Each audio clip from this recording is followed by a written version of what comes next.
Hello বন্ধুরা, নতুন একটা ভিডিও নিয়ে তোমাদের মাঝে চলে এসেছি। দেখো, আখি কিন্তু তার বেডরুমের লুক পাল্টিয়ে ফেলেছে। আখি তার ভেরিফাইড পেজে একটা পোস্ট দিয়েছে যে সামনেই আয়াসের জন্মদিন আসছে। তাহলে কি আয়াসের জন্মদিন উপলক্ষে আখি তার বেডরুমের লুকই পাল্টিয়ে ফেললো?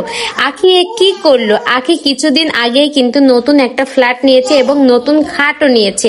তারপরেই দেখো, এই দিন যেতে না যেতেই কিন্তু আখি আবার তার খাটটা চেঞ্জ করে ফেললো। আখি এটা কেন করলো? নিশ্চয়ই তার ছেলের জন্মদিন উপলক্ষে আখি এই কাজটা করেছে। তো এই খাটটা তোমাদের কাছে কেমন লেগেছে, আর আগের খাটটা তোমাদের কাছে কেমন লেগেছে, প্লিজ একটু কমেন্ট করে আমাকে জানাবে।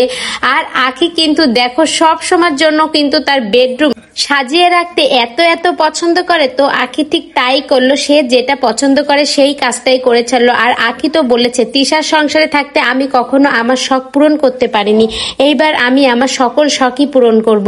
তো আখি দেখো, একটু একটু করে ঠিকই এগিয়ে যাচ্ছে। আখির ছেলের কিন্তু 1 বছর হয়ে গেল, সেই কত ছোট একটু নিয়ে কিন্তু আহাদের বাসা থেকে চলে এসেছিল।